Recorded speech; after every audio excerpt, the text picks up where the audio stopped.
ko, ang sabihin nyo, peke ang panggagamot nyo. Kasi kung talagang manggagamot kayo, kahit anong araw pa yan. Nagpapalusot lang kayo kasi ayaw nyo mabisto. Siguro nagpapanggap lang kayo manggagamot para meron kayong pagkakitaan. Ha, kung sa bagay, kailangan nga namang masunod ang luho ng apo nyo, kaya yan, pati pagpapanggap na manggagamot ay ginagawa nyo na. Malamang sa malamang, kaya kayo lumipat dito kasi nabisto na kayo dun sa dati nyong tinitirhan, at ngayon dito naman kayo mambibiktima. Sa pamamagitan ng aking itim na kapangyarihan, aking Panginoon, parusahan niyo ang taong may gawa nito sa aking apo. Pagpipiestahan ng mga uod ang kanyang mga nabubulok na ngipin. Walang humpay na pananakit. Magkaroon nawa ng sandamakmak na singaw ang kanyang dila at bumaho ang kanyang bunganga, kagaya ng mga mabahong salita na lumalabas sa kanyang bibig. Unti-unting lalabo ang kanyang paningin para hindi na siya makakita ng mga bagay na pwede niyang gawing panira sa ibang tao. Pagtibayin mo ang sumpang ito, katumbas ng galit na nararamdaman ko. Kulang pa yan, Aida. Kulang pa yan sa paninira mo sa buhay namin ng apo ko. Ngayon makikita mo kung sino ang taong kinalaban mo. Matitikman mo ang balik ng mga kawalang hiyaan at paninira mo. Taon 2001. Masbate. Palubog na ang araw, kaya naman abala na sa pagluluto ng hapunan si Aida. Dahil kakauwi lang nito galing sa bahay ng kanyang mga kaibigan. Madalas itong pumunta doon tuwing hapon at kadalasan palaging ginagabi na ng uwi. Habang nagpiprito ng isda ang babae, bigla na lang nitong binitawan ang sandok at agad na lumabas ng kusina nang makarinig ng malakas na sigaw ng isang babae. Pasilip-silip si Aida mula sa kanilang bakod at tumitingkayad pa yun upang makita at makiusyoso sa nangyayari sa kanilang kapitbahay. Bigla namang napabalikwas ang asawa niyang si Ray mula sa pagkakaupo habang nagbabasa ng dyaryo nang makaamoy ito ng nasusunog mula sa kanilang kusina. Nagmamadali niyang tinungo yun at nadatnan ang natupok at umuusok na piniritong isda ng kanyang asawa. Aida, yung niluluto mo, nasusunog na! Ano na naman ba kasi ang ginagawa mo dyan? Ay, Aida, pwede ba tigil-tigilan mo na yung pagiging tsismosa mo? Hindi ka ata titigil hanggat hindi nasusunog ang bahay natin dahil sa inuuna mo yang... Ay... Samantala, muling sumigaw si Mira nang dumampi sa kanyang muka ang mabigat na kamay ni Sunny. Halos tumabingi ang muka nito sa lakas ng sampal na yon. Walang hiya kang babae ka, kaya pala madalas kang gabihin dahil may kalaguyo ka. Hindi mo na ako binigyan ng kahiyan. Aray, tama na, Sunny. Ano bang pinagsasasabi mo? Wala akong lalaki. Sinungaling. Huwag ka na magsinungaling pa dahil may nakakita sa inyo na magkasama kayo ng lalaki mo. Huwag mo na akong gawing tanga, Mira. Kailan pa, ha? Kailan mo pa ako ginagago? Sunny, hindi ko magagawa yan. Sino nagsabi sa'yo niyan, ha? Ni minsan hindi sumagi sa isip ko na pagtaksilan ka. Kung sino man ang hayop na nagkakalat ng chismis na yan, iharap mo siya sa akin. Hindi na mahalaga kung saan ko nalaman. Ang importante, nalaman ko ang totoo. Akalain mo yon, iniiputan na pala ako sa ulo. Akala mo siguro hindi ko malalaman yung tinatago mong kalandian, no? Ano pa bang kulang, ha? Anong kulang sa akin para magawa mo pa maghanap ng iba, ha? Paano mo nagawang paniwalaan ng iba kaysa sa akin na sarili mong asawa? Sige, kung sa tingin mo magagawa ko yan sa'yo. Sige, pero kahit mapatay mo pa ako, alam ng Diyos na hindi ako gumagawa ng kalukuhan. Hindi na pinakinggan ni Sunny ang pagpapaliwanag ng kanyang asawa. Sa sobrang galit ng lalaki, umalis na lamang yun sa bahay para magpalamig, habang si Mira naman naiwan na humahagulhol, pinagmamasdan sa salamin ang kanyang mga pasa sa muka. Walang ibang mapanira at mahilig gumawa ng kwento dito kundi si Aida. Napakasama talaga ng ugali niya. Sa oras na malaman ko na may kinalaman ka sa lahat ng to, patawarin ako ng Diyos pero hindi ko alam kung anong magagawa ko sa iyo. Samantala, hanggang sa hapunan ay patuloy pa rin sa pag-usisa at bukang bibig ni Aida ang tungkol sa mag-asawang sina Mira at Sunny. Bakit kaya nag-away ang mag-asawa, no? Palagay ko sinaktan ni Sunny si Mira. Kawawang babae. May napapansin ka ba kay Mira? Hindi kaya nabuking na ng asawa na may ibang lalaki? Malandi rin talaga yung si Mira, no? May asawa ng tao kung kani-kanino pa sumasama. Ay, puro na lang chismis ang inaatupag mo, kaya yan. Ang pinapakain mo sa akin, sunog na tilapia. Wala na ba mas mapait pa rito? Alam mo, kaysa nakikialam ka sa buhay ng mga kapitbahay natin, at tupagin mo na lamang ang obligasyon mo dito sa bahay. Wala ka namang mapapala dyan. Hindi ka ba nahihiya? Hindi na nakaimik pa si Aida at nagbukas na lamang ng sardinas. Yun na lamang ang inulam nila dahil hindi na halos mapakinabangan ang pritong tilapia na sunog na sunog. Umiiling-iling, sabay na pabuntong hininga na lamang si Ray habang tinitingnan ng masama ang kanyang asawa. Kung alam ko lang talaga na ganyan palang ugali ng babaeng ito, hindi ko na sana pinakasalan. Pati ako nadadamay sa kahihiyan. Magbabago pa kaya to? Habang tumatagal ay lalo lamang lumalala ang pagiging tsismosa ng puta. Kinaumagahan, habang papasok na sa trabaho si Sunny, nakaabang na sa may kalsada si Aida at ang kumare nitong si Lorena habang sila ay nag-uusap. Interesadong-interesado si Lorena sa bagong chismis ni Aida. Nakapamewang at umaaksyon pa yun habang nagkukwento sa kanyang kaibigan. Nang makita ang papalapit ni Sunny ay nilapitan at kinausap yun ni Aida na animoy nagmamalasakit para sa lalaki. Sunny, pasensya ka na, ha? Hindi ko naman intensyon na mag-away kayo ng asawa mo. Sinasabi ko lang naman kung ano nakita ko. Kaya pala napapansin ko palaging nakapustura kapag lumalabas ng bahay ang si Mira. Yun naman pala'y may pinagpapagandahan. At ito pa, ha, nung araw na nakita ko sila na magkasama ng lalaki niya, kinabukasan nakita ko naman sila na magkasama na kumain dun sa may kainan malapit sa pinagtatrabahuhan niya. Ayaw ko na sanang sabihin to sa'yo, baka kasi saktan mo na naman si Mira, kawawa naman. Kaya lamang ay naaawa na rin kasi ako sa'yo. Napakabait mong asawa tapos niloloko ka lang. Kung tutuusin ay maswerte nga siya sa'yo, kaya lang ganun talaga ang buhay. Sadyang may mga babae na hindi makontento. Parang sasabog na ang tenga ni Sunny habang pinakikinggan ang mga sinasabi ni Aida. Nakakuyom ang mga palad nito at umalis na nagngingit-ngit sa galit ang lalaki. Salamat. Kung hindi dahil sa'yo, hindi ko pa rin malalaman na may kinalolokohan ng iba ang asawa ko. Pinili na lamang ng lalaki na pakalmahin ang kanyang sarili at nagpatuloy sa paglalakad. Sabay dumiretso na lamang yun sa kanyang trabaho. Nagdire-diretso naman sa pag-uusap ang dalawang babae na hindi matapos-tapos ang pinagchichismisan.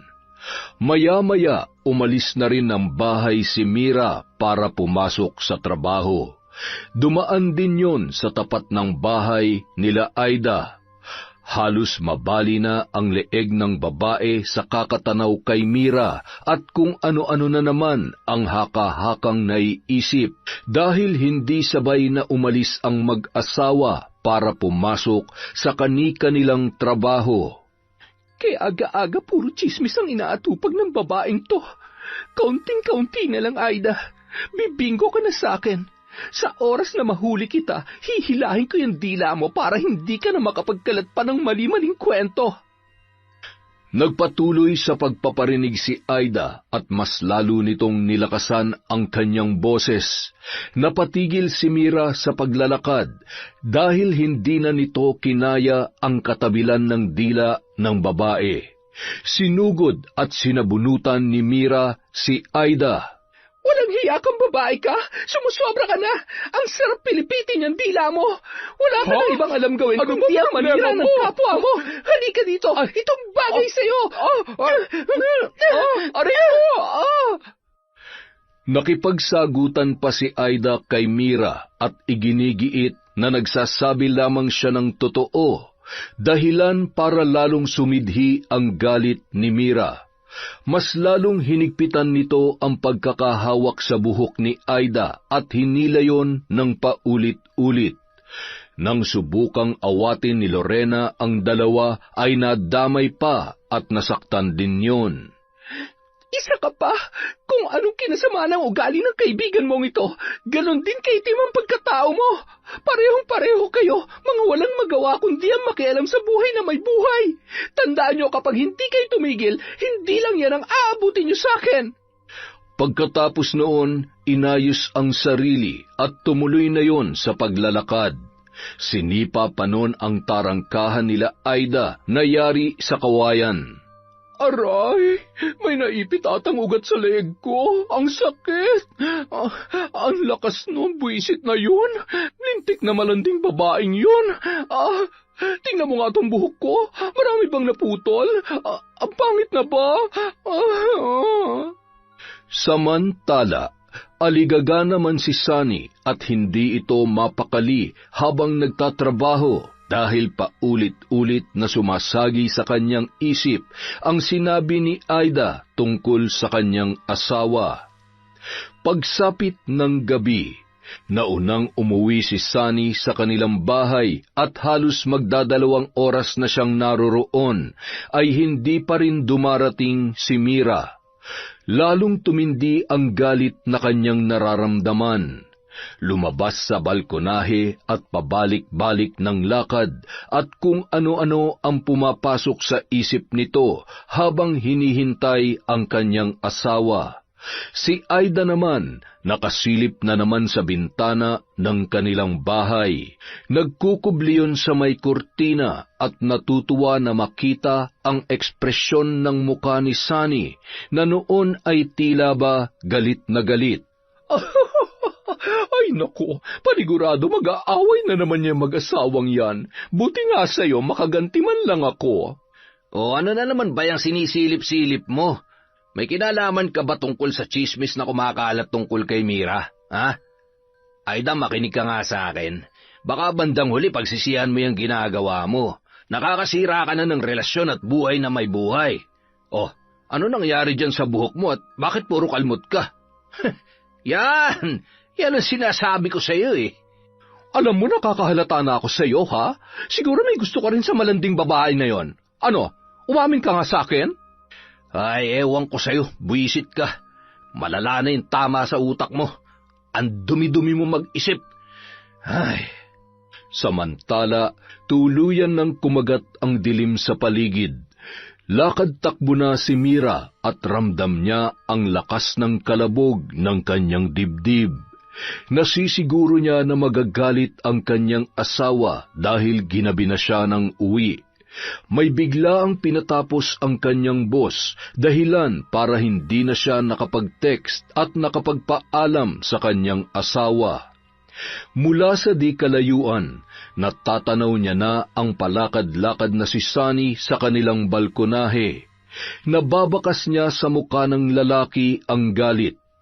Bago pa man makalapit sa asawa, sinubukan sana ni Mira na magpaliwanag, ngunit bago pa man makapagsalita ay hinila na ni Sunny ang braso niya at hinawakan na mahigpit sa kanyang muka. Aray! Tama na, Sunny! Ano pa nangyayari sa'yo? Kung ano mang iniisip mo, nagkakamali ka! Hayaan mo naman ako magpaliwanag! Makinig ka naman sa akin! Huwag ka na magpaliwanag pa, Mira. Sapat na to para mapatunayan ko na tama ang sinasabi nila. Tingnan mo nga kung anong oras na. Ganyan ba uwi na matinong babae? Sunny naman! Sa tagal na natin magkasama ngayon pa ba ako maglolo ko? Higit kanino man, ikaw ang nakakaalam kung sino at kung ano ang pagkatao ko. Kung gusto mo masalba pa natin ang relasyon na to, umalis tayo sa lugar na to. Para makalayo ka na sa lalaking yon. Pero paano ang trabaho ko? Saka pag umalis ako, para ko na rin pinatunayan na totoo ang sinasabi nila sa akin. Hindi naman natin kailangang umalis. Patutunayan ko sa iyo na walang katotohanan ng lahat ng kasinungalingan na ikinakalat ni Aida. Ako masusunod, Mira. Kung hindi ka papayag sa gusto ko, mas mabuti pa maghiwalay na lang tayo. Kung gusto mo, sige, doon ka na lang sa lalaki mo. Ilang ulit ko bang sasabihin sa iyo na wala nga akong lalaki? Wala! Tumigil ka na. Nakapagdesisyon na ako. Sa ayaw at sa gusto mo, aalis tayo dito. Hindi na nakipagtalo pa si Mira. Wala na siyang nagawa kundi sumang-ayon na lamang sa gusto ng kanyang asawa. Ibinenta na lamang nila ang bahay sa isa sa mga malalapit na kaibigan ni Sunny na nasa ibang bansa. Makalipas ang ilang linggo, naghahakot na ng mga gamit ang mag-asawang sina Sunny at Mira. Isinasakay nila ang mga yon sa isang truck. Marami-rami na rin kasi ang mga gamit na naipundar ng naturang mag-asawa. Samantala, nang mga oras na yon ay papaalis sana papuntang palengke si Aida. Napansin naman ni Ray na hindi na naman yon mapakali at laging nakasilip sa kanilang kapitbahay.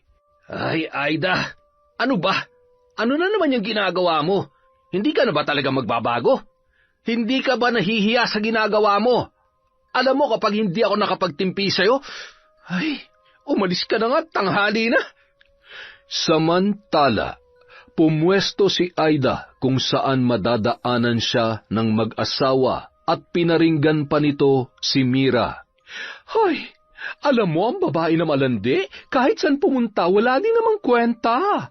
Ang Makati ay mananatiling Makati. Makakagawa pa rin ng paraan para manlalaki. Alam mo, Sunny, pigilan mo ako. Kasi parang nangangati ang kamay ko. Parang pakiramdam ko bago tayo umalis sa lugar niya ito ay makakapatay ako ng tao na may matabil na dila. Babae na walang ibang alam kundi manira ng kapwa. Akma na sanang magpapang-abot ang dalawa nang pigilan ni Sunny ang nanggagalaiti niyang asawa. Napaatras at nagmamadali namang umalis si Aida na noon ay kinakabahan din. Nakita niya kung gaano nagpupumiglas sa galit si Mira nung mga oras na yun. Pagdating sa palengke, habang namimili ng gulay si Aida, nakita naman nito ang kumare niyang si Lorena na noon ay bumibili din ng isda. Binitawan ni Aida ang napili nitong gulay at agad na pinuntahan ang kumare niya para ipaalam dito ang planong pag-alis ni Sunny at Mira. Napahaba at napasarap na naman ang kanilang usapan katulad ng kanilang nakagawian. Samantala, halos mamuti na ang mata ni Ray sa kakaantay kay Aida dahil mag-aalas 12 na ng tanghali, hindi pa rin ito nakakabalik. Anak ng teteng naman talaga. Nasaan na kaya si Aida? Kanina pa umalis hanggang ngayon wala pa. Ay nako, sana naman kaya nasabit yun? Siguradong sardinas na naman na ipapaulam nito sa akin . Kanina pa ako nagugutom. Nakatanaw sa may pintuan si Ray at nakaabang sa pagdating ng kanyang asawa. Ganun na lamang ang pagtataka niya nang makita ang basket na walang laman at hindi rin maipinta ang muka. Alam mo ba kung anong oras na? Ano nangyari sa'yo? Nasaan na yung mga pinamili mo? Ano kasi, nakalimutan ko yata yung wallet ko o baka nahulog ko. Wala kasi dito sa bag ko . Yan ang sinasabi ko. Wala na kasing ibang laman yung kokote mo kundi chismis. Buisit na buhay to. Bahala ka na nga dyan. Padabog na umalis si Ray at pumunta sa malapit na karinderya at doon na lamang kumain ng tanghalian, habang si Aida naman nagbukas na lang ng delata at pinagtiyagaang muling mag-ulam ng sardinas. Makalipas ang 1 linggo, napansin ni Aida na may dumating sa dating bahay ni Sunny. Nababatid nito na sila ang nakabili ng bahay na yon. Isang matanda at isang binatilyo ang nakita niya na noon ay may bitbit na mga bag. Samantala, laking tuwa naman ni Nico nang makita ang loob ng bahay at nagsimula na silang ayusin ang ilan nilang mga gamit. Ang laki pala ng bahay na to, Lola. Kahit may kalumaan na maayos pa rin. Bakit kaya binenta na may-ari ito? Hindi ba sila nanghihinayang? Magaganda pa yung ilang mga gamit na naiwan nila, oh. Mabuti nga, Apo, at sa nanay mo na ibenta ang bahay na ito. Kahit papaano'y nakalis na tayo sa lugar na yon. Matatahimik na tayo at malayo na sa mga taong mapanghusga. Si Lola Elena at ang apo nitong si Nico ang bagong titira sa bahay na yon. Ang nanay ng binata ang bumili ng bahay na kasalukuyang nagtatrabaho sa ibang bansa. Hindi nagdalawang isip ang nanay nito nang ialok sa kanya ng kaibigan ang bahay dahil mas makabubuti yon sa kanyang anak dahil malapit lamang yon sa eskwelahan. Doon na rin planong ipagpatuloy ni Nico ang kanyang pag-aaral sa kolehiyo. Samantala, hindi na naman mapakali si Aida kaya minabuti na lang nito na puntahan ang maglola at makipagkilala. Magandang araw po. Ako nga po pala si Aida. Kayo na po pala ang bago naming kapitbahay. Magandang araw din sa'yo. Ako si Elena at siya naman ang apo kong si Nico. Baka po may maitulong ako sa inyo. Huwag po kayong mahiya magsabi, ha? Salamat, Aida. Pero ayos lamang kami. Kaya na namin to ng apo ko. Konti lamang naman ang mga gamit na dala namin. Sige po, alis na po ako. Basta pag may kailangan po kayo, tawagin niyo lamang ako, ha? Wala naman kasi akong ginagawa sa bahay. Natuwa naman ang maglola sa inasal ni Aida. Buti naman po, Lola, may mabait tayong kapitbahay. Hindi tulad dun sa dati nating tinitirhan. Oo, Apo, mabuti na lang talaga. Siguro naman ay hindi na natin kailangang lumipat ulit ng tirahan. Pagkaalis ni Aida, nagpatuloy na sa pagliligpit ang maglola para matapos na kaagad at makapagpahinga na sila ng maaga. Habang si Aida naman, hindi maalis sa isipan kung paano nabili ng maglola ang bahay. Gayong mukha namang galing sa simpleng buhay lamang ang kanilang itsura. Makalipas ang ilang araw, paalis na noon si Nico para mamili ng gamit na gagamitin niya sa nalalapit na pasukan. Si Aida naman patanaw-tanaw sa matanda habang nagwawalis yon sa harap ng bahay. Pasasaan ba't malalaman ko rin kung paano niyo nabili ang bahay na yan? Mukhang kaduda-duda maglolang yun, ah. Parang may kakaiba sa kanila. Ay, mapuntahan nga mamaya. Kinahapunan, nagprito ng hinog na saging si Aida at naisipan nitong dalhan ang matanda at makipagkwentuhan. Tuloy ka, Aida. Pagpasensyahan mo na at medyo magulo pa ang bahay. Hindi pa kasi ako tapos magligpit. Maraming salamat pala dito sa dala mong merienda. Walang anuman po yan, Lola Elena. Kung hindi nyo nga po pala mamasamain, paano nyo po nabili itong bahay sa mag-asawa? Naikwento ng matanda kung papaano nabili ng kanyang anak ang bahay na yon. Hindi na namalayan ng dalawa na napasarap na ang kwentuhan nila at inabot na sila ng ilang oras. Hindi na tuloy natapos magligpit si Lola Elena. Maya-maya, Bigla naman dumating si Nico na bitbit ang kanyang mga pinamili. Bumili kasi ang binata ng bagong bag, sapatos at iba pang kakailanganin niya sa eskwelahan.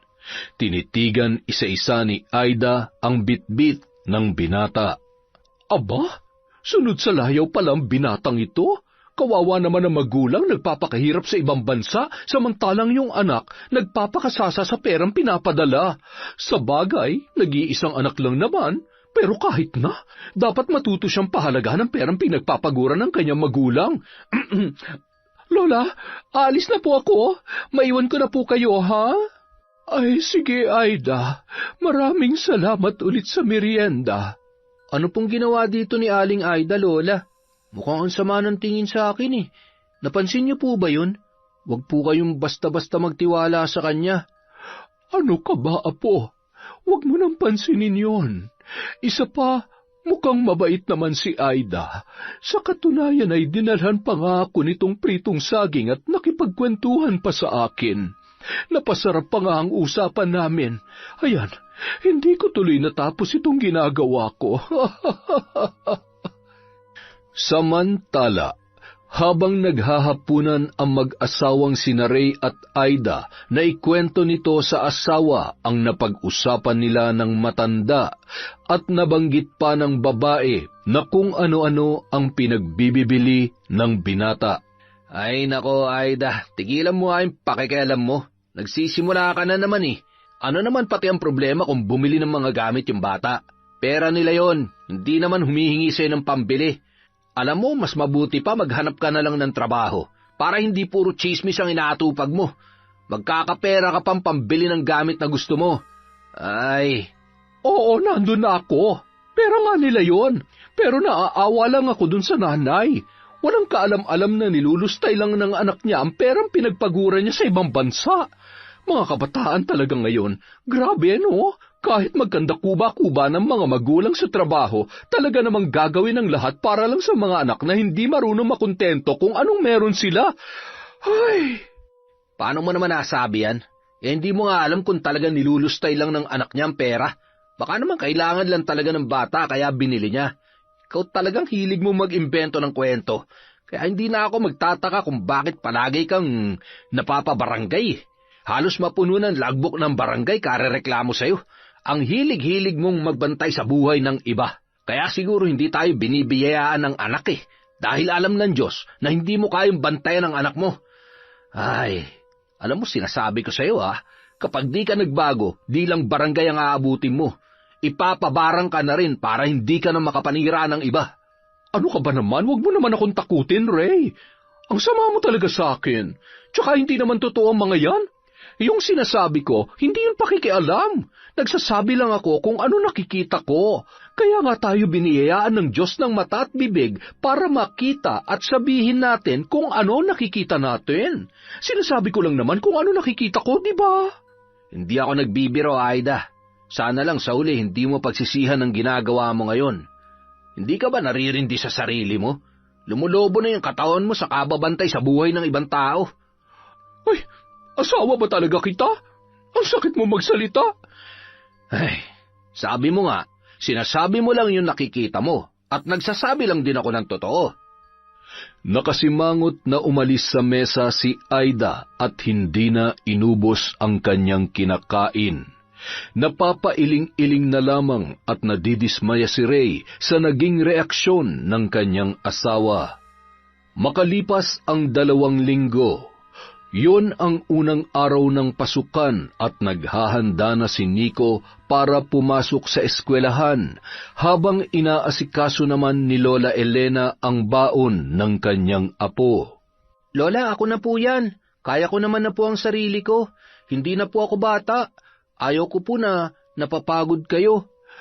Ay nako, ito talagang apo ko. Hayaan mo na ako. Natutuwa lang ako kapag inaasikaso kita. Nangako ako sa nanay mo na aalagaan kita. Kaya hanggat kaya ko pa, pagsisilbihan ko ang pinakapaborito kong apo. Lola naman, paano naman hindi niyo ako magiging paborito ako lang naman na nag-iisang apo niyo. Nagtawanan na lamang ang maglola at nagpaalam na ang binata para pumasok. Dinig na dinig at kitang-kita naman ni Aida ang eksena ng dalawa at hindi na naman nito napigilan na magkomento habang nakikipagtsismisan sa napadaan lang na si Lorena. Ay nako, masyado namang spoiled sa lola, lalo na sa nanay. Panigurado pag nagkapamilya yung bata na yan, walang ibang alam gawin yan. Yan yung tipong aasa na lang palagi sa mga magulang. Ni hindi nga ata yan marunong maghugas ng plato o kaya maglaban ng kanyang damit. Inaasa na lang sa lola ang lahat, kawawang matanda. Hoy, kayong dalawa, ang aga-aga puro chismis na naman ang ginagawa nyo. Lorena, pwede ba wag mong dalasan ang pagpunta dito sa bahay? Yang si Aida, wala nang iba nagagawa yan. Ilang oras na dyan nagwawalis, hindi pa matapos-tapos. Ayun, tambak pang hugasin. Konti na lang talaga, sasauli ko na yung babae na yun sa nanay niya Ikaw, baka marami ka pa rin dapat gawin sa bahay nyo. Umuwi ka na. Dahan-dahan namang inihakbang ni Lorena ang kanyang mga paapaalis at tinapik pa nito si Aida at biniro na pati siya na dadamay sa kadaldalan nito.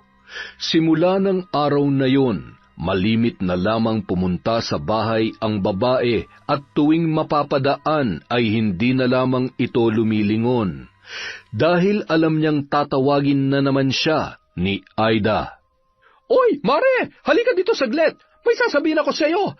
Doon tayo sa may puno para hindi tayo matanaw ng asawa ko, ha? Panigurado pagagalitan na naman tayo nun Nagkunwari na lamang na nagmamadali si Lorena para hindi na magpumilit pa si Aida.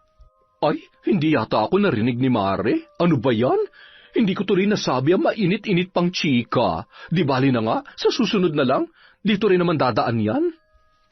Ngunit hindi nagpatinag si Aida. Dahil hindi na siya pinupuntahan ng kaibigan, siya na mismo ang dumayo para makipagtsismisan sa mga tao doon sa lugar na yon.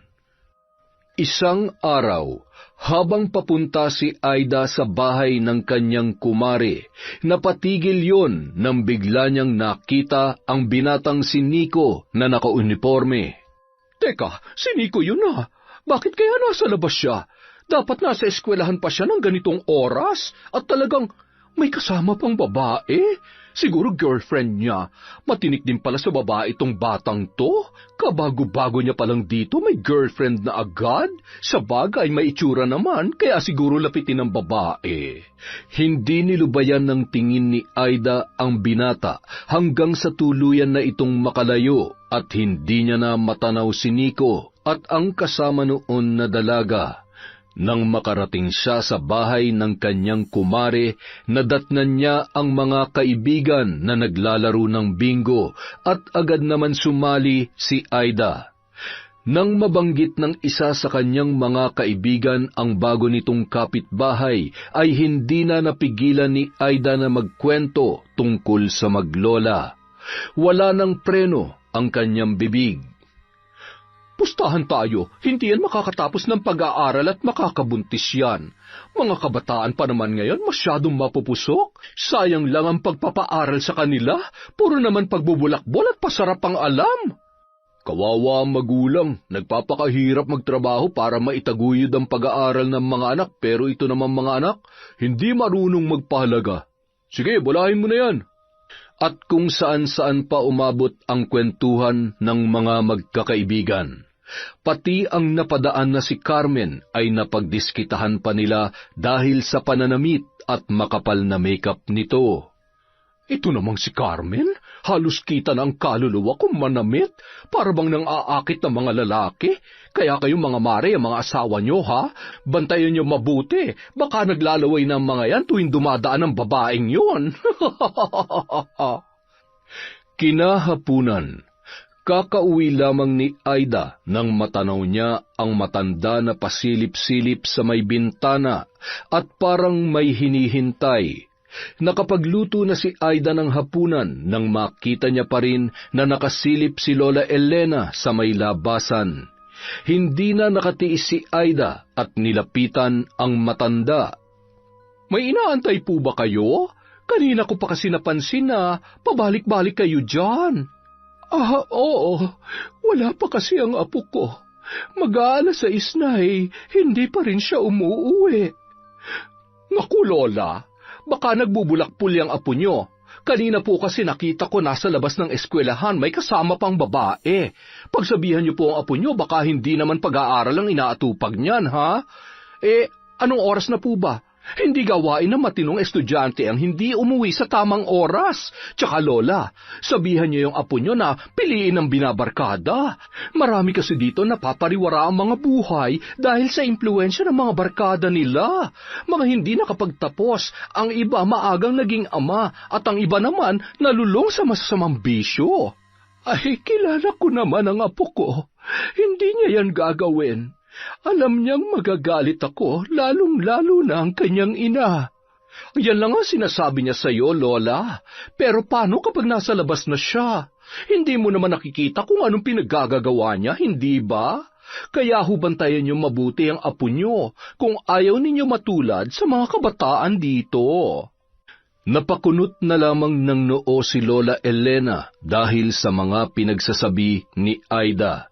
Gusto niya sana itong kontrahin, ngunit nanahimik na lamang siya dahil gusto nitong marinig muna ang paliwanag ng kanyang apo na si Nico.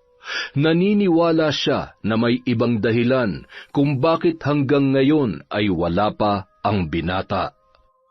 Ilang sandali pa, dumating na rin ang kanyang apo. Nagmadali namang nagpaalam si Aida na pangiti-ngiti at inaasahang pagagalitan ng matanda si Nico. Mabuti naman at nakauwi ka na, apo. Kanina pa ako nag-aalala sa'yo. Totoo bang sinasabi ni Aida? Nasa labas ka raw ng eskwelahan sa oras ng inyong klase? Lola, magpapaliwanag po ako. Pasensya na po kung pinag-alala ko po kayo. Pero wag po kayo mag-alala, nag-aaral po ako ng mabuti. Diba, promise ko po sa inyo ni nanay na magtatapos ako sa pag-aaral? Basta sa susunod, huwag ka na magpapagabi, ha? Baka naman may girlfriend ka na, kaya... Lola naman, wala pa po yan sa isip ko. Tsaka kung magkaka-girlfriend naman po ako, kayo po ang unang makakaalam. Sino yung nakita ni Aida na kasama mo kanina? Yun po ba? Kaklase ko lang po yun. Sinamahan ko lang po para bumili ng gagamitin sa project namin. Pinayagan naman po kami ng teacher kaya lumabas kami, basta wag lang daw po kami magtatagal. At kaya po ako ginabi dahil tinapos namin yung ginagawa namin. Kailangan na po kasi yung ipasa bukas. Sa susunod po, wag po kayo magpapapaniwala sa mga tao, lalo na po dyan sa kapitbahay natin na, ewan ko ba, mukha hong tagapagbantay ng buhay ng ibang tao. Nagpatuloy ang masayang usapan ng maglola habang naghahapunan at pagkatapos ay agad na rin silang tumungo sa kani-kanilang mga kwarto. Isang araw, naisipan ni Lola Elena na lumabas para mamalengke para sa uulamin nila sa isang linggo. Mag-isa lamang siya dahil nasa eskwelahan pa ang kanyang apo. Sa dami ng bitbit ng matanda at medyo may kahinaan na, halos mahulog na ang mga pinamili nito. Sakto naman na nakita yon ng isang lalaki na akay-akay ang kanyang anak na magsasampung taong gulang pa lamang. Hirap na hirap maglakad ang batang yon dahil sa kanyang kondisyon. Tutulungan ko na po kayo, Lola. Ako na po magbibitbit ng iba. Mukhang ang dami niyo pong pinamili, Ay, maraming salamat, iho. Teka, anak mo ba ang batang yan? Ano ang nangyari sa kanya? May baliho yata o pilay, Lola. Nahulog ho kasi siya sa hagdan noong nakaraang buwan. Hindi na po namin napatingnan sa doktor dahil wala naman po kaming sapat na pera.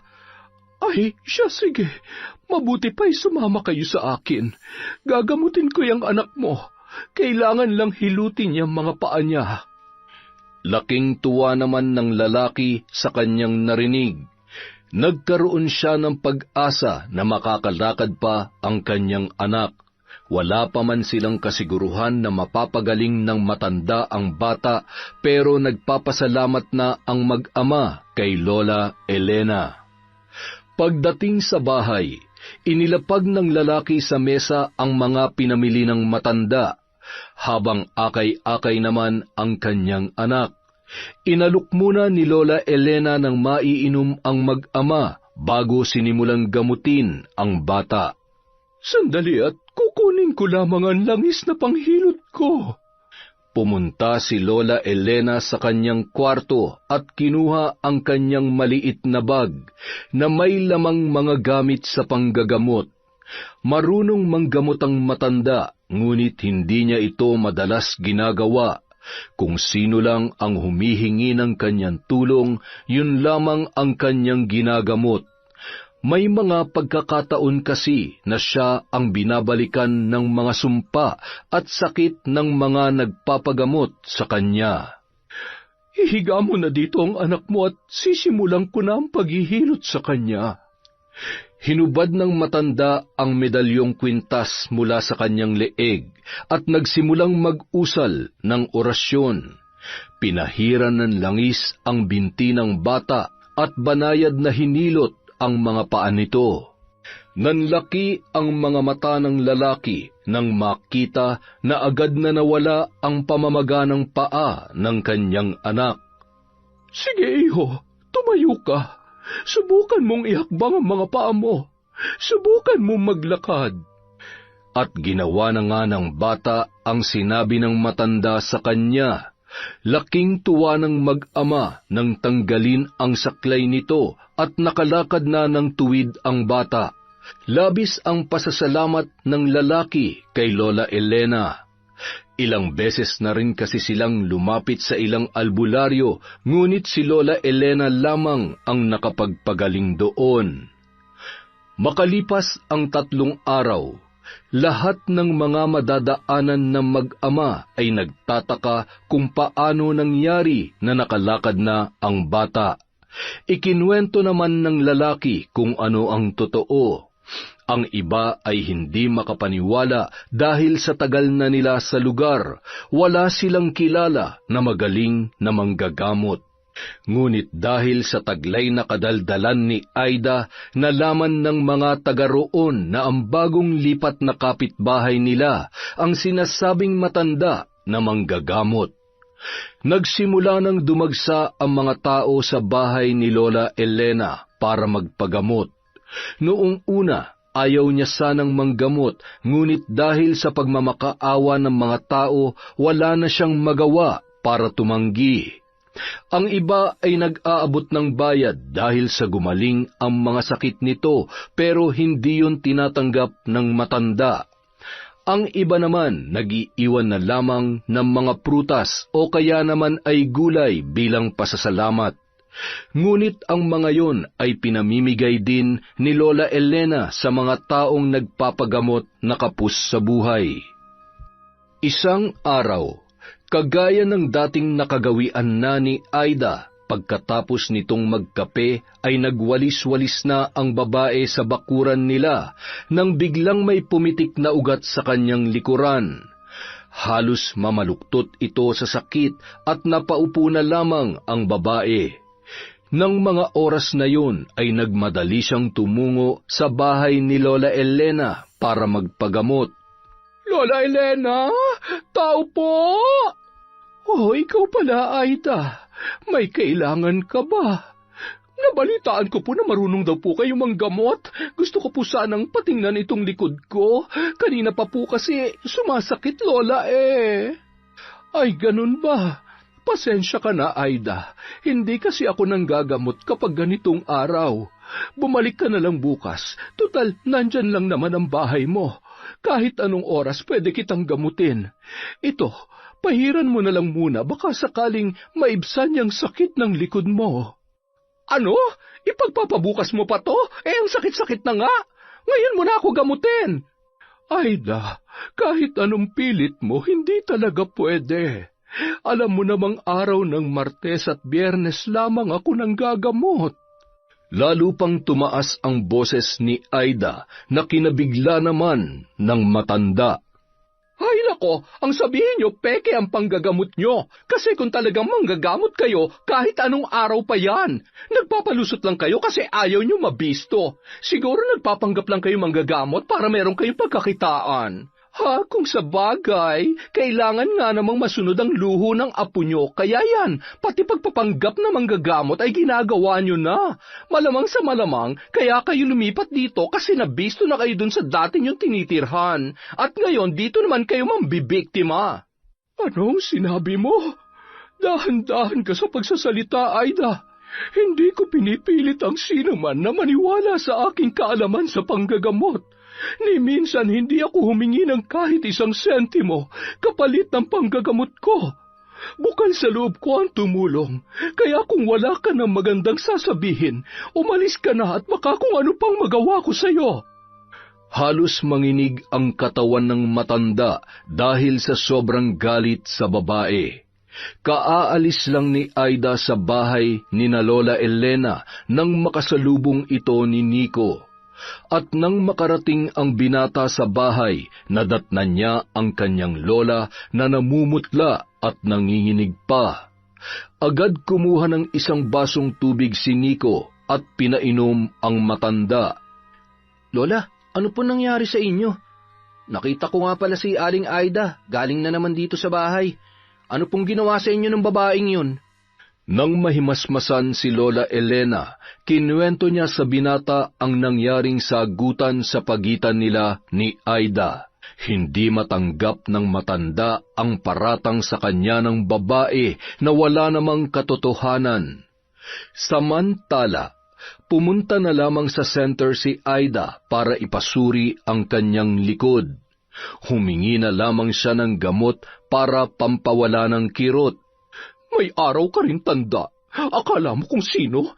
Tingnan lang natin kung may pagyayabang mo pa yung panggagamot mo. Isang araw, kahit iniinda ni Aida ang sakit ng kanyang likod, nagawa pa nitong pumunta sa bahay ng kanyang kumare at nakipagbingo. Sinimulan niyang ipagkalat ang balita na peke ang ginagawang panggagamot ng matandang si Lola Elena. Kumontra naman sa kanya ang mga nandoon dahil sa marami na ang napagaling ng matanda. Huwag kayo maniwala doon. Yung iba ron sigurado pinayaran lang ng matanda para magpanggap, para dumami pa nagpapagamot sa kanya at lumaki pa ang kita. Kayo naman simpleng sipon lang naman yan at ubo. Ang laki na siguro ng kita noon, kaya hindi ako nagtataka kung bakit halos araw-araw yung apo niya kung ano-ano na lang ang pinagbibibili. Di ba sabi mo nasa ibang bansa ang nanay nun? Kaya may pera yung maglola kasi buwan-buwan nagpapadala yon. Yun ang sabi, pero baka palusot lang yun ang matandang yon para hindi sila paghinalaan. Pues, hindi ako papayag na hindi lumabas ang baho ng matandang yon. Lumipas ang mga araw, sinusubukan ni Aida na harangin at hikayatin na wag nang magpagamot ang mga taong papunta sa bahay ni Lola Elena. Ngunit hindi nagpapaawat ang mga tao dahil nagbabakasakali sila na mapagaling ng matanda. Isang araw, nakaisip ng paraan si Aida para siraan ang matanda. Nagbayad siya ng 3 lalaki para magkunwari na may sakit. Yung 2 hindi makalakad at yung isa bali ang kamay. Sinakto ng babae na marami ang tao sa bahay ng matanda para marami ang makasaksi sa mangyayari. Tulad ng kanyang plano, sunod-sunod na sumalang ang 3 at ni isa sa kanila ay hindi gumaling. Wala naman nangyari sa akin Peke pala matandan to Hindi naman pala totoong nakakapagpagaling. Niloloko mo ba kami Tingnan nyo, hindi naman ako nakalakad. Manloloko. Nagtinginan at nagbulong-bulungan ang mga tao. Dumating din si Aida para gatungan ang inutusan niya para magpanggap. Sinasabi ko na nga ba, pinagloloko lang tayo ng matandang yan. Buti na lang at maaga pa nalaman na natin. Kung hindi, mauubos na lahat ng pera at oras nyo pabalik-balik dito. Hindi naman kayo gagaling. Hindi na nakapagsalita ang matanda nang magsialisan na ang mga tao at ang iba pinagmumura pa si Lola Elena. Habang si Aida naman palihim na nakangiti habang pinagmamasdan ang mga tao at ang matandang babae na noon ay nagtitimpi sa galit. Kumalat ang balita sa kanilang lugar at tuwing lalabas ng bahay si Lola Elena, nakatalukbong yon ng itim na tela para hindi siya makilala ng mga tao, ngunit hindi pa rin ito nakaligtas sa mga mapanghusgang tao sa paligid. Isang araw, habang naglalakad ang matanda, pinagbabato yon ng mga tao dahilan para dumugo ang kanyang noo. Nang makauwi ang matanda sa bahay, agad niyang ginamot ang kanyang sugat. Nadatnan naman yun ni Nico. Lola, ano po nangyari sa inyo? Bakit po may sugat kayo sa noo? Sino po may gawa niyan? Ayos lamang ako, apo. Huwag kang mag-alala sa akin. Nadapa lamang ako at nauntog ang aking noo. Lola, hindi po ako naniniwala sa dahilan nyo. Magsabi po kayo ng totoo. Sino po may gawa niyan sa inyo? Hindi na nakapagsinungaling pa ang matanda dahil kilalang kilala na siya ng kanyang apo. Alam ni Nico na hindi ito nagsasabi ng totoo, kaya minabuti niya na lang na sabihin ang nangyari. Galit na galit naman ang binata sa kanilang kapitbahay dahil naniniwala siya na ito ang dahilan ng pagpapakalat ng maling impormasyon sa kanilang lugar. Dahil pati ang binata ay ginawan ng kwento ng naturang kapitbahay. Nang marinig niya ang kanyang mga kaklase na pinag-uusapan siya, nang kumprontahin niya ang mga ito, doon niya nalaman na si Aida ang pinagmulan ng mga walang katuturang kwento na ipinapakalat noon sa mga magulang ng kanyang mga kaklase. Ano? Pati ikaw? Walang hiya talaga yung babae na yan. Inuubos niya talaga ang aking pasensya. Baka hindi na ako makapagtimpi at kung ano pa magawa ko sa kanya. Makikita ng babae na yan ang hinahanap niya. Huwag na po kayong mag-alala, Lola. Kahit ano pang sabihin niya tungkol sa atin, wala akong pakialam. Basta alam natin sa sarili natin na hindi totoong pinapakalat niya. Wala akong pakialam sa sasabihin ng ibang tao. Pero yung masasaktan na kayo, hindi na po tama to, Lola. Tinulungan na lamang ni Nico ang kanyang lola na gamutin ang dumudugo nitong sugat. Gusto na sanang kausapin ni Nico si Aida, ngunit pinigilan siya ng kanyang lola. Hayaan mo na, apo. Huwag ka mag-alala. Darating din ang araw, sisingilin din siya ng karma. Hindi niya alam kung ano ang kaya kong gawin. Ang mga taong katulad niya ay kailangang maturuan ng leksyon. Batid ng binata kung ano ang tinutukoy ng matanda, kaya nagulat ito at sinubukang kontrahin ang sinabi ng kanyang lola. Pero, Lola, akala ko po ba hindi niyo na ulit gagamitin ang kaalaman niyo sa... Oo, apo. Pero kung kinakailangan, wala akong magagawa kundi ang muli kong yakapin ang itim na kapangyarihan. Kapag ikaw na mismo ang nasagasaan. Kaya wag sana akong sasagarin ng babae na yan dahil talagang magsisisi siya. Makalipas ang 1 linggo, nakita ni Aida na iba-iba ang kasama ni Nico. Hindi na naman nito napigilan ang kanyang bibig at ikinuwento na naman yon sa kanyang mga kaibigan. Alam niyo ba yung apo ni Lola Elena? Abay, napakatinik sa babae. Biruin niyo, halos iba-ibang babae ang nakakasama. Kaya hindi na ako magtataka kung pati teacher niyan lalandiin niya. Balita ko nga, nangunguna daw yan sa klase. Paano ba naman? Madalas daw nakausap ang guru niya. Ang sabi nga, nagkakamabutihan at mukhang may lihim na relasyon. Abay, hindi ba't bawal yon? Yun nga, at ito pa, napag-alaman ko na itong si teacher may asawa daw. Kaya pag nalaman to ng asawa, ewan ko na lang kung ano mangyayari dyan sa apo ng matandang yan.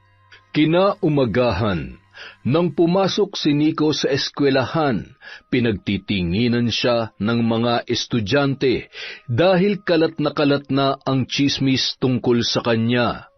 Isa sa kanyang kaklase ay anak ng kaibigan ni Aida at yon ang nagpakalat ng tsismis sa kanilang eskwelahan. Kinahapunan, nang mag-uwian na ang mga estudyante, nag-aabang sa labas ng eskwelahan ang asawa ng kanyang guro. Malakas na suntok ang natamo ni Nico sa muka at sikmura mula sa asawa ng kanyang teacher. Kinaladkad naman ng lalaki ang asawa niyang guro. Pinagtinginan sila ng mga estudyante at iba pang mga naroroon. Umuwi ng bahay si Nico na may pasa sa mata at hindi halos makatayo ng maayos dahil sa sakit ng kanyang sikmura. Labis naman ang pag-aalala ni Lola Elena para sa kanyang apo. Sino may gawa nito sa'yo? Apo, sabihin mo sa akin ang totoo. Ano ang nangyari? Makalipas ang ilang minuto matapos makapagpahinga ang binata, sinimulan nitong ikwento sa matanda kung saan niya nakuha ang pasang yon.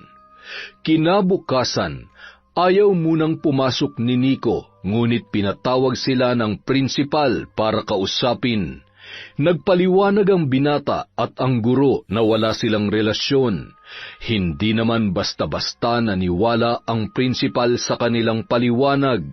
Nagalit pa rin yon dahil sa iskandalo na idinulot ng dalawa.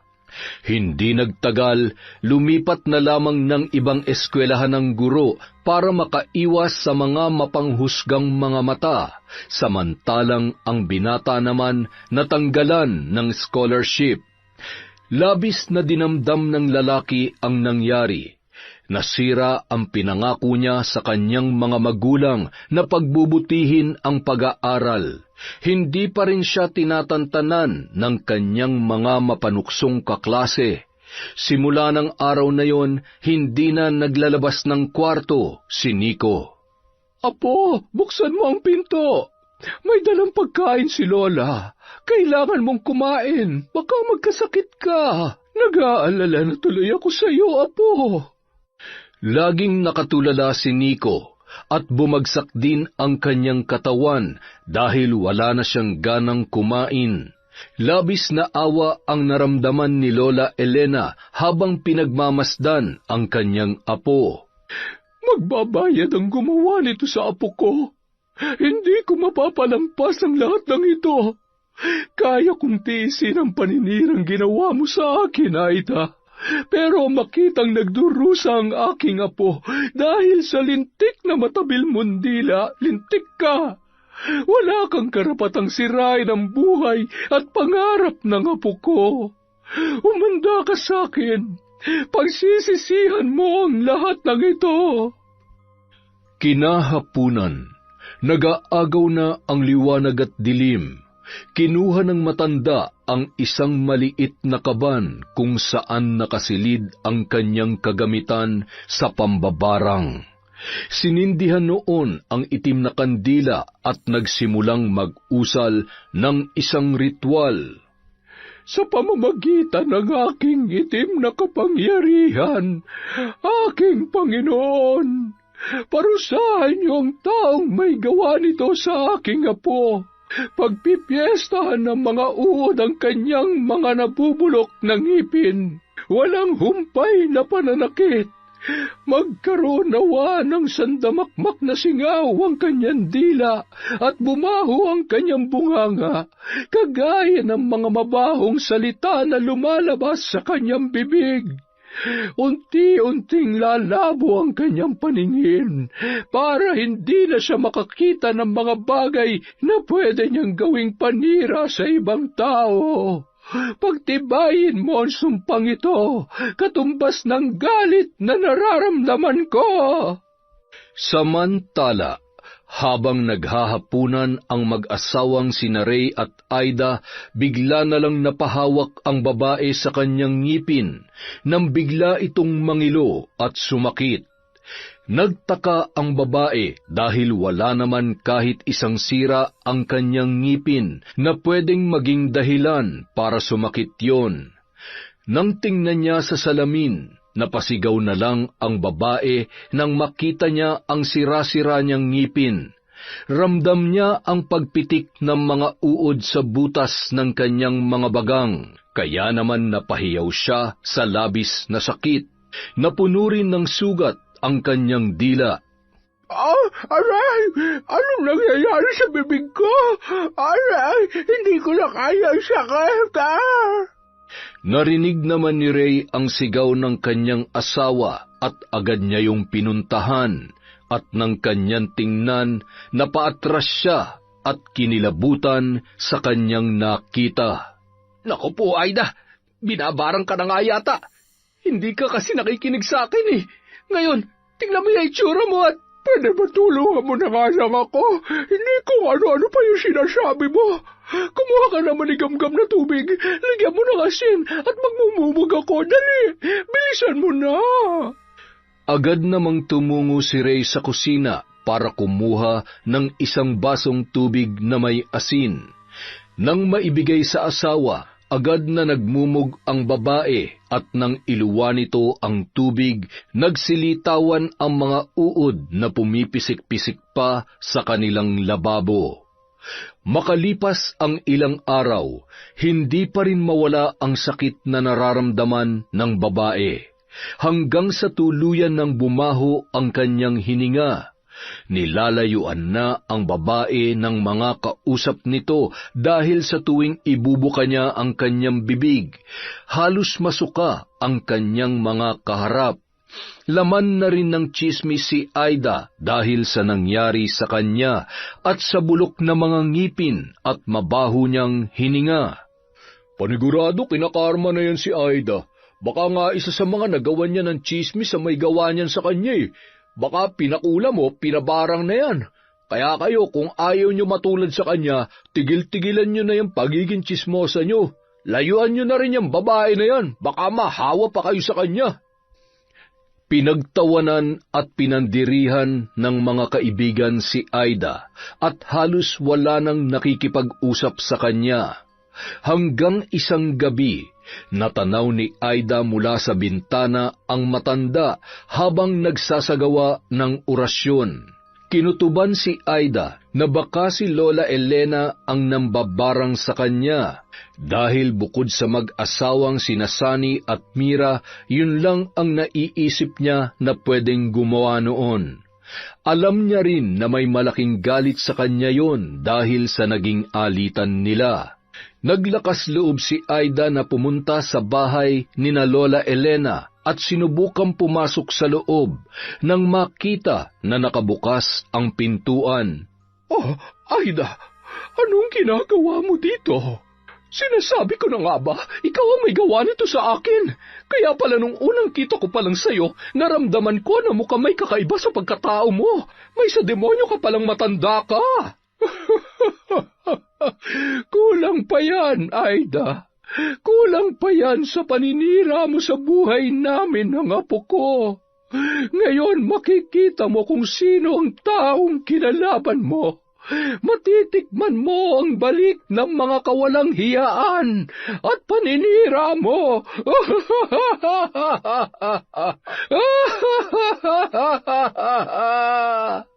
Kailangan malaman ng mga tao na may sa demonyo ka, matanda ka. Hindi nararapat na tumira dito sa lugar na ito ang tulad mong kampo ng demonyo. Kailangan ka namin mapalayas dito. Nagmamadaling tumakbo si Aida para ipagbigay alam sa mga tao ang kanyang nasaksihan. Una niyang hinanap ang asawa, ngunit hindi niya ito nadatnan sa bahay. Kaya minabuti niyang pumunta kung saan madalas tumambay ang kanyang mga kaibigan.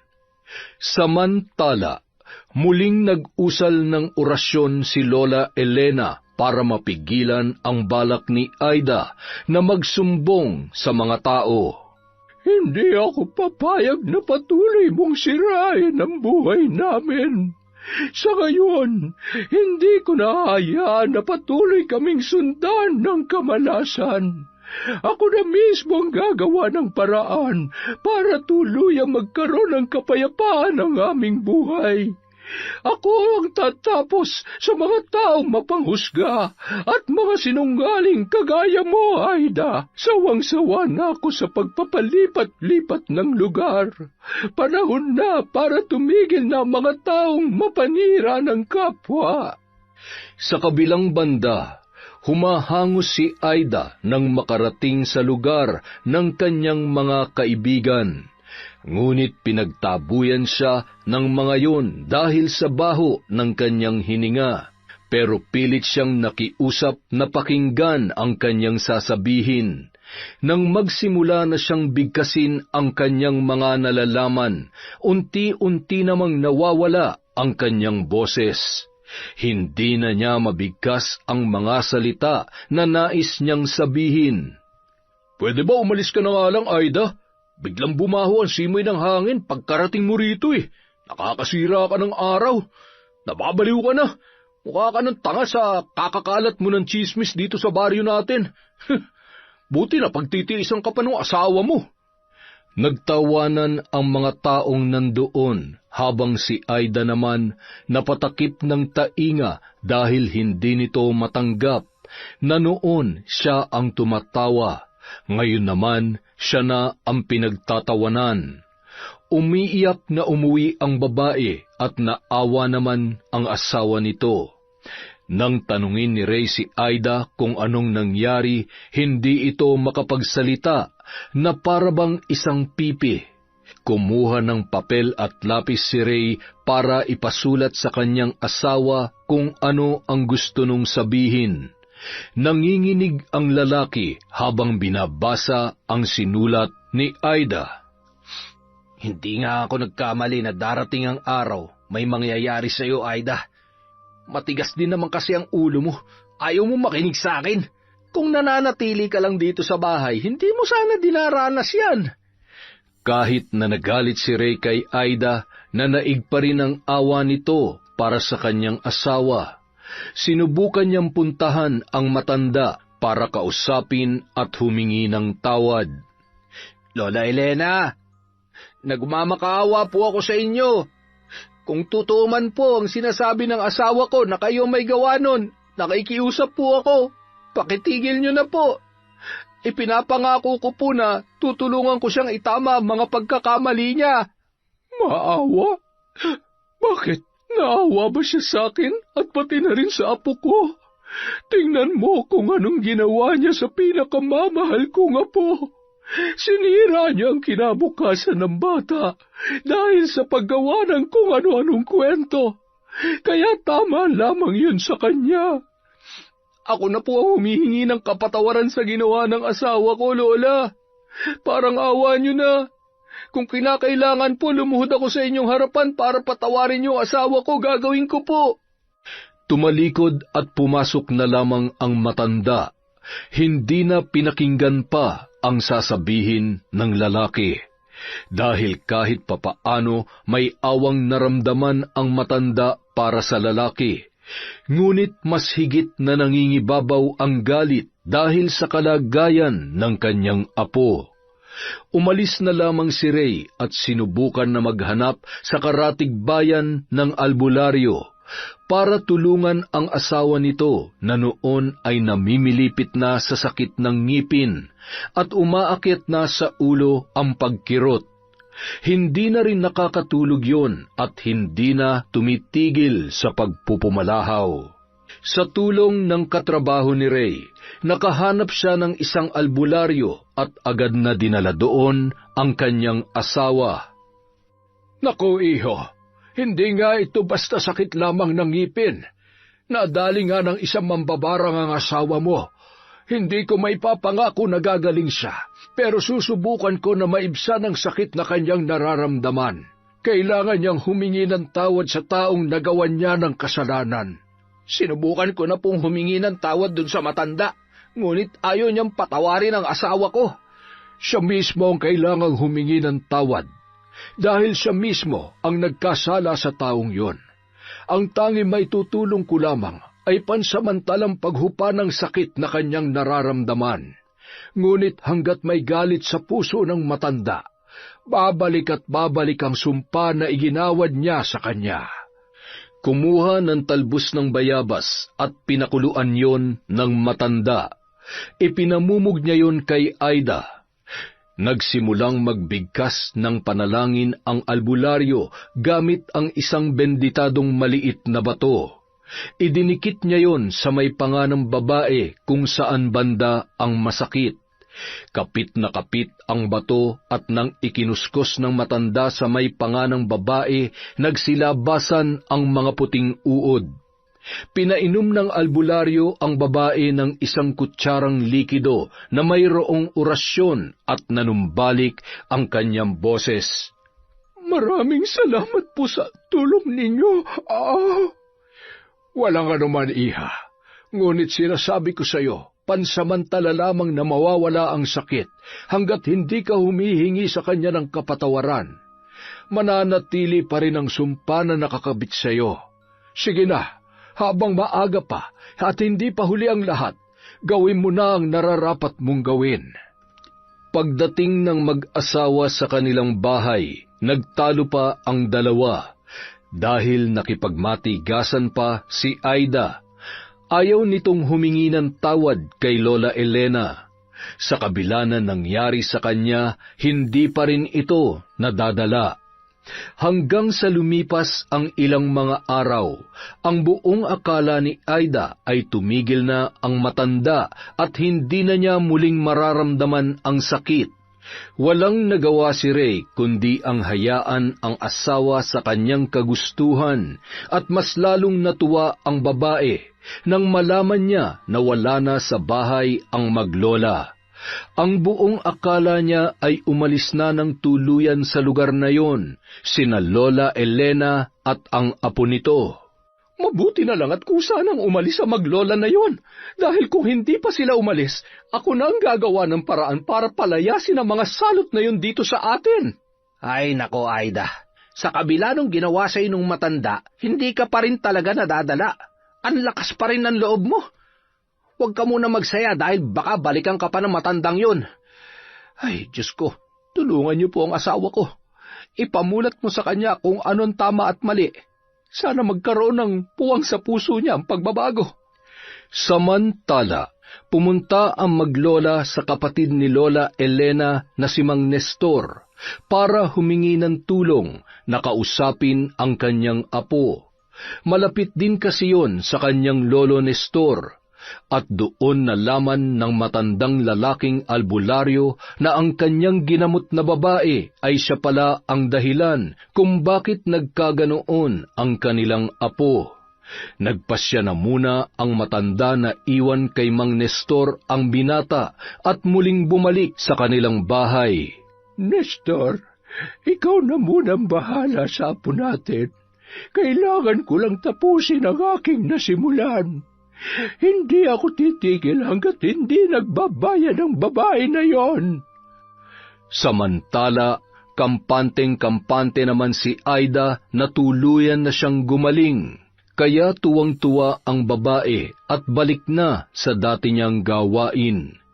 Kung ano-anong tsismis ang kinakalat tungkol sa matanda, kahit anong saway ng asawa nito ay hindi pa rin siya nakikinig.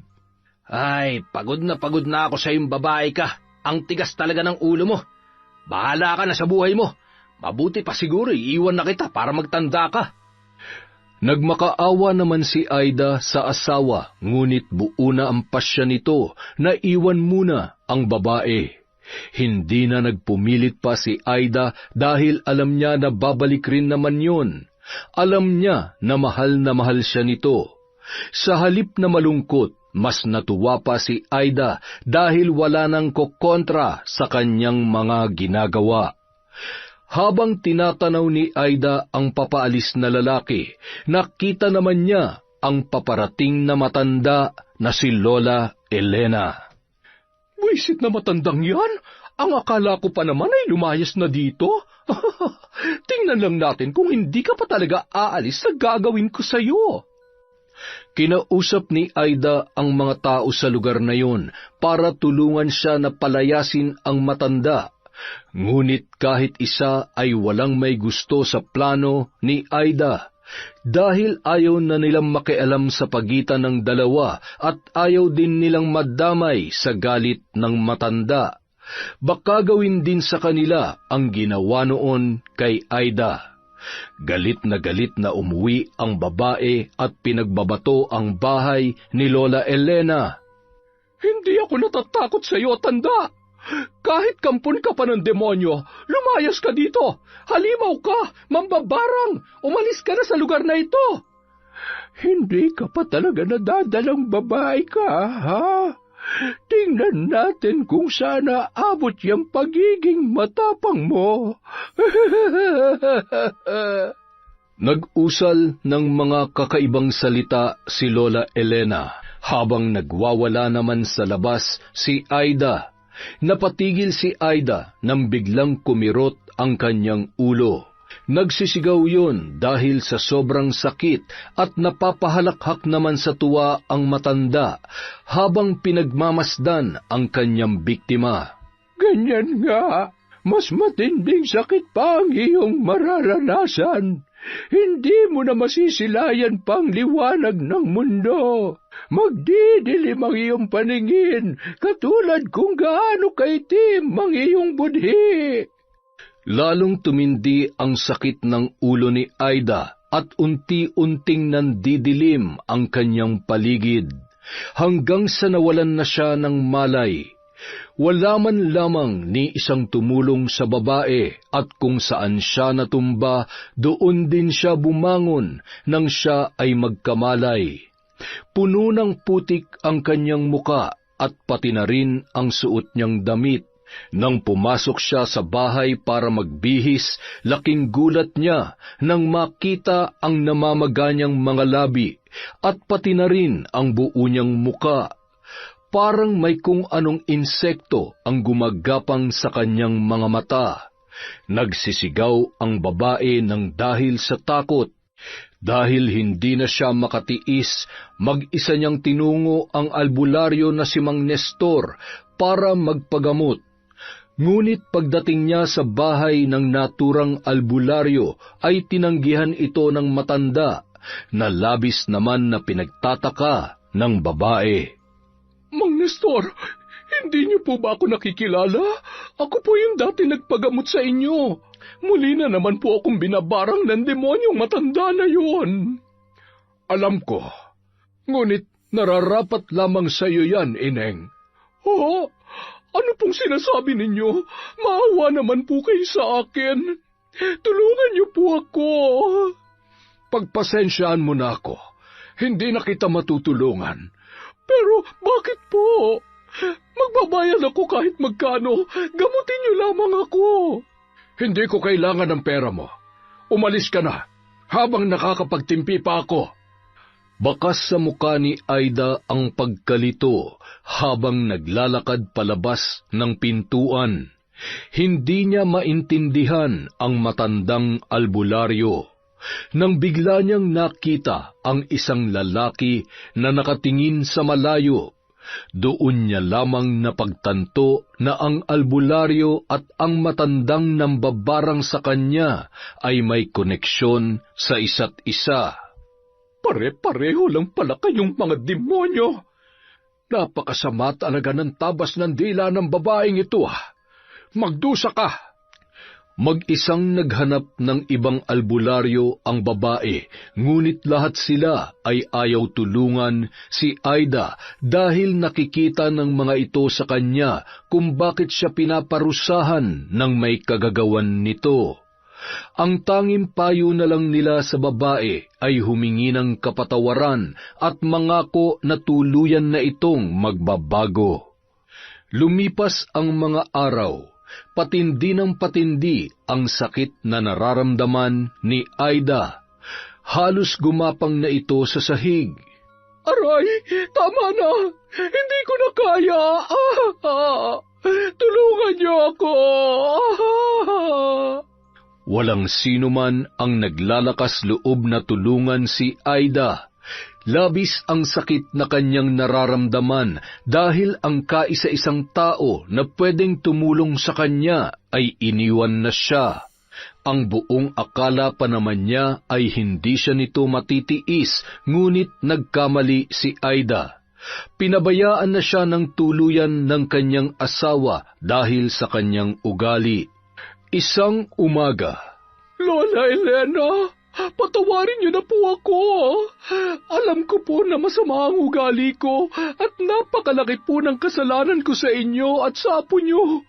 Lola, nagmamakaawa po ako. Hindi ko na po kaya. Pangako po, magbabago na ako. Huli na ang lahat, Aida, para magsisi ka. Marami ng taong inosente ang nasaktan dahil dyan sa walang preno mong bunganga.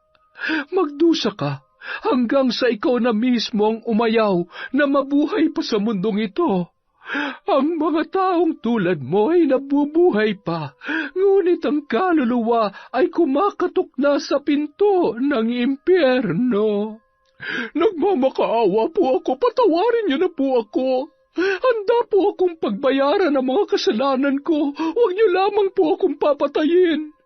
Gusto ko pa pong mabuhay ng matagal dito sa mundo. Hindi na ako magpapakalat ng anumang hindi totoo. Kung kinakailangan na lumuhod ako sa inyong harapan para magmakaawa, gagawin ko. Tanggalin niyo lamang po ang sumpang ibinigay niyo sa akin. Lumuhod at halos halikan na ni Aida ang paa ng matanda sa pagmamakaawa. Nahabag ang matanda sa itsura ng babae. Inalalayan na lamang niya yung tumayo. Hindi ko na mababawi pa ang sumpa na iginawad ko sa iyo. Ikaw na lamang mismo ang siyang makakatulong sa sarili mo para mawala ang sumpa. Nakasalalay sa iyo ang pagkawala ng bisa noon. Ano po ang ibig niyong sabihin, Lola Elena? Kapag napatunayan mo na bukal sa iyong kalooban ang iyong pagbabago, unti-unting mawawala ang sumpa na ikinabit ko sa iyo. Simula ng araw na yun, sinubukan ni Aida na baguhin ang kanyang sarili. Araw-araw siyang pumupunta sa simbahan para magdasal, kahit na pinagkukukutsya siya at pinagtututukso ng mga tao dahil sa kanyang itsura. Samantala, nalaman naman ni Ray ang pagbabagong ginagawa ng kanyang asawa, kaya nagpasya na yung bumalik sa kanya at pilit na tinulungan ang babae sa kanyang pagbabago. Masaya ako, Aida. Ipagpatuloy mo lamang yan. Nandito na ako sa tabi mo, hindi na kita iiwan. Basta magtiwala lang tayo na gagaling ka. Sasamahan kita na hintayin ang araw na yon. Huwag tayong mawawalan ng pag-asa. Lumipas ang mga araw, unti-unti nang bumabalik sa dati ang itsura ni Aida at hindi niya na rin nararamdaman ang pagkirot ng kanyang ulo. Samantala, unti-unti na ring bumabalik sa dati si Nico, kaya bumalik na sa bahay ni Lola Elena ang binata at doon na lamang tuluyan na nagpagaling. Natuwa naman ang matanda dahil nakikita niya na nagbago na ng tuluyan ang kanilang kapitbahay. Ikinalulungkot ko na umabot pa tayo sa ganito, Aida, para magbago ka. Pero masaya ako kung sino at ano ka na ngayon. Sana ipagpatuloy mo lang yan. Nagpapasalamat po ako sa inyo, Lola Elena. Dahil po sa inyo nakita ko kung anong klaseng tao ako noon, na marami na pala akong nasaktan dahil sa mga paninira ko. Huwag mo na sanang isipin yon. Ang mahalaga, napagbayaran mo ng mga kasalanan mo at mas pinili mong magbago. Naging malapit ang dalawa sa isa't isa. Tuluyan na ring gumaling si Nico at natanggap ang magandang balita na napatunayan ng pamunuan ng eskwelahan na hindi totoo ang ibinintang sa lalaki. Sa tulong na rin ni Aida na siya mismo ang nagpatunay na kagagawan niya lamang ang lahat. Muling bumalik sa pag-aaral ang binata at napatawad niya na rin si Aida sa kabila ng ginawa nito sa kanya. Itinuon na lamang ni Aida ang kanyang panahon para sa kanyang sarili at sa pag-aalaga sa kanyang asawa. Pinagluluto niya ito ng masarap na ulam na noon ay hindi niya nagawa dahil mas inuuna niya pa ang pangangapit bahay. Nakakapanibago naman. Hanggang sa ngayon, hindi pa rin ako makapaniwala na ibang Aida na ang kasama ko. Puno ng kasiyahan ang puso ni Aida dahil sa nangyayari sa kanila ngayon. Maging ang relasyon niya sa kanyang kapitbahay na sila Lola Elena ay naging maayos na rin. Isang araw, nagtataka si Ray at magtatanghali na ay hindi pa gumigising ang kanyang asawa. Hinayaan niya na lang muna si Aida at inakala na baka napagod lamang yon kahapon. Ilang oras pa ang tumagal na pagpasyahan na ng lalaki na gisingin ang kanyang asawa. Aida, gising na. Ang taas na ng sikat ng araw. Masama ba ang pakiramdam mo? Hindi pa rin magising ang babae at nang hawakan niya ito, napakalamig na ng katawan ni Aida at hindi na rin humihinga. Napahiyaw ng malakas si Ray habang yakap-yakap ang kanyang asawa. Aida, asawa ko! Ano nangyari sa'yo? Gumising ka, Aida! Nang buhatin ni Ray ang babae, nakita nito ang mga butas sa likod na parang tinusok ng kung anong matalas na bagay. Bakas din sa liig nito na parang sinakal ang babae hanggang sa tuluyan ng hindi nakahinga at namatay. Sa sobrang galit ng lalaki, sumugod ito sa matanda at sinisisi sa pagkamatay ng kanyang asawa. Wala kayong awa. Nagbago ng tao pero nagawa niyo pa rin siyang patayin. Wala kayong puso. Nagulat at nanlaki ang mga mata ng matanda nang marinig ang sinabi ni Ray. Hindi nito maintindihan kung ano ang nangyayari. Ano? Patay na si Aida? Paano nangyari? Wala na ang sumpa sa kanya. Simula noon, tinigil ko na ang pangbabarang sa kanya. Nakita ko kung paano siya nagbago. Hindi ako ang pumatay sa kanya. Hindi kayo may gawa nito sa kanya? Kung ganoon, sino? May iba pa bang nagalit o nakaaway ang asawa mo na pwedeng gumawa niyan sa kanya? Natigilan si Ray at napaisip. Hindi kaya ang dating nakatirang mag-asawa sa bahay na yun ang pumatay kay Aida?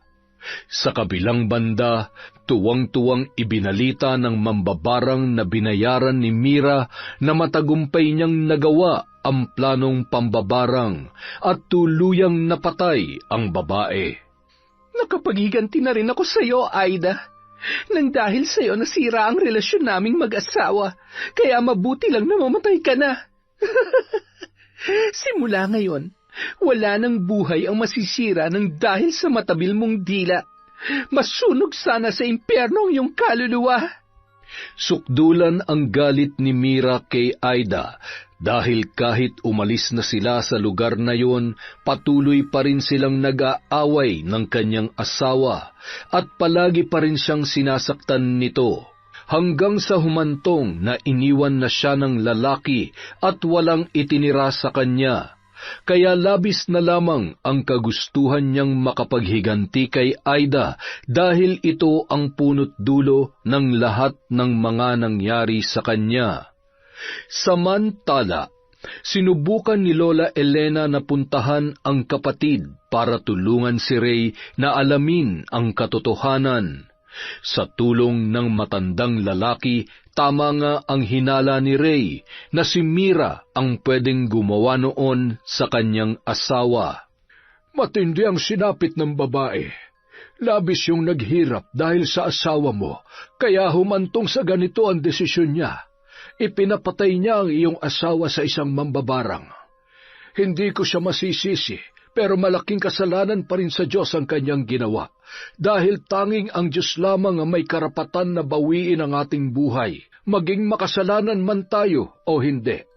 Nagtagumpay man siya sa kanyang kagustuhan, pero natitiyak ko na hindi niya pa rin mahanap ang kasiyahan sa kanyang puso, hanggat hindi niya nagagawang patawarin ang mga taong nakapanakit sa kanya. Labis ang pagdadalamhati ni Ray sa sinapit ng kanyang asawa. Sa burol ni Aida, naging bulong-bulungan ng mga tao ang nangyari sa babae. Makalipas ang 3 araw, nailibing na ang bangkay ni Aida at pinili ni Ray na lisanin na lamang ang lugar na yon para tuluyan ng makalimutan ang lahat ng bangungot na nangyari sa kanilang buhay. Patawarin mo ko, Ray, dahil sa sinapit ng asawa mo. Hindi ko ginusto na umabot sa ganito. Oo, malaki ang galit ko noon kay Aida, pero hindi ko naman inasam na siya ay mamatay. Gusto ko lang siyang turuan ng leksyon. Nakakalungkot nga lang dahil nakita ko ang kagustuhan niyang magbago, pero sadyang ito na talaga ang kanyang kapalaran. Samantala, sa kabila ng matagumpay na paghihiganti ni Mira, hindi pa rin ito naging masaya. Dahil namatay man si Aida, hindi na naibalik pa sa dati ang kanyang buhay. Unti-unti nang pinalaya ni Mira ang kanyang sarili sa puot at pait na kanyang dinanas mula kay Aida. Habang ang maglolang sina Elena at Nico naman nananatili pa rin sa lugar na yun at namuhay na ng tahimik at masaya. Ipinagpatuloy rin ng matanda ang panggagamot sa mga taong kapos sa buhay at nangangailangan ng kagalingan na tanging albularyo lamang ang nakakaalam. Yon! Ang ganda na naman ng kwento natin. Sana po nag-enjoy kayo, maraming salamat at syempre dahil dyan meron tayong shout-out. Simulan po natin kay Giza Nicole, kay Marites Nalika, hello po kay Fatima with Love Vlogs, sa Castellanes family from YU Cringe, hi kay Lent TV, hello kay Edwin, Erwin, Jed, Angelo from Aimee del Mundo. Hello po kay Reynante Peco. Hi kay Chris Alcantara. Sa nanay ni Asya Daud. Hello po kay Miss Maura. Kay Annie Lily Gray. Hi kay Monica Nieves from Nueva Ecija. Hello kay Elvira Malakas. Sa Yoshida family from Yokohama. Camuen and Trinidad family. At hello po kay Vicky Yabut. Maraming salamat po ulit sa walang sawang pagsuporta sa Kwentong Enteng.